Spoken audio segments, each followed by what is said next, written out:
Château-Planère est une vieille famille vigneronne catalane. Donc, Château-Planère regroupe deux familles, la famille Jobert et Nourry. Nous avons joué un rôle particulièrement important dans le développement de la viticulture languedocienne et Languedoc-Roussillon.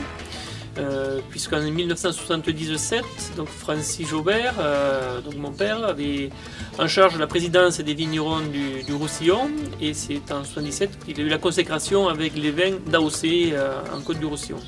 Alors pourquoi Francis Jobert? Parce qu'il a hérité d'une culture et d'un savoir-faire de son père et de son arrière-grand-père, puisqu'à Planère nous travaillons la vigne depuis un peu plus de 150 années, avec une philosophie de terroir, une volonté de se démarquer par rapport à la production régionale, avec des vins authentiques, des terroirs qui expriment une appartenance.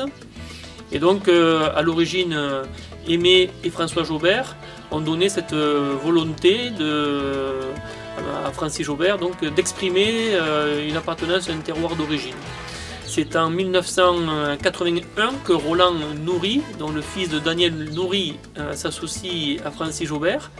Et à partir de cette date, le développement du Château Planère a pris un grand essor.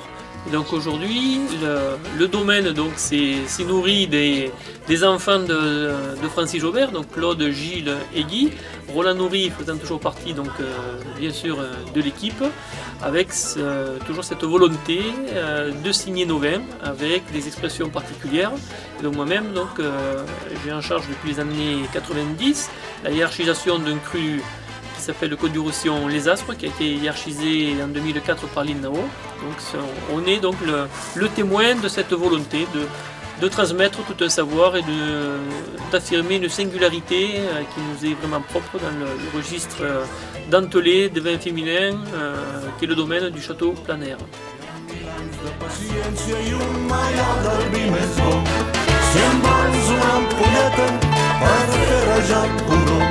Deixa rajar l'aixeta del mambo.